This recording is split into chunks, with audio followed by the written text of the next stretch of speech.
नमस्कार, शंखनाद न्यूज चॅनलच्या बातमीपत्रात आपल्या सगळ्यांचं स्वागत आहे। सुरुवातीला पाहणार आहोत मुख्य बातम्या। नागपुरात दिनांक 28 सप्टेंबर 2024 रोजी राष्ट्रीय लोक अदालतचे आयोजन करण्यात आले आहे। यात नागपूर जिल्ह्यातील हजारो न्यायालयीन प्रलंबित व दाखलपूर्व प्रकरणे तडजोडीसाठी ठेवण्यात आले आहे। संबंधित पक्षकारांनी लोक अदालतीमध्ये मोठ्या संख्येने सहभाग नोंदवून लाभ घ्यावा अशी अपील सचिव जिल्हा विधी सेवा प्राधिकरण न्यायाधीश सचिन पाटील यांनी केली आहे।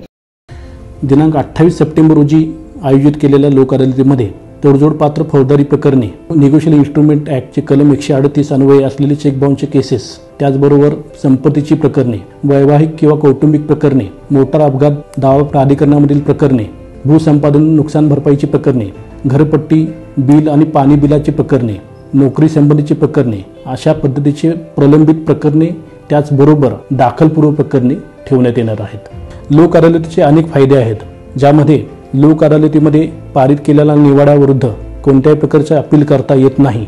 सर्व पक्षकारांचे पैसा, वेळ आणि श्रम यांची बचत होते। त्यांच्यामधील कटुता संपून जाते। त्यांच्यामधील जिव्हाळ्याचे संबंध जोपासले जातात।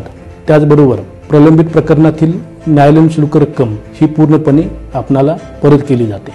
तरी या माध्यमातून मी आपणा सर्वांना आवाहन करतो की दिनांक 28 सप्टेंबर रोजी म्हणजेच येणाऱ्या शनिवारी आयोजित केलेल्या लोक अदालतीमध्ये आपण सर्वांनी उत्स्फूर्तपणे सहभाग नोंदवून या सुवर्ण संधी। कॅमेरामॅन सचिन सह सनी भोंगाडे, शंखनाद न्यूज, नागपूर।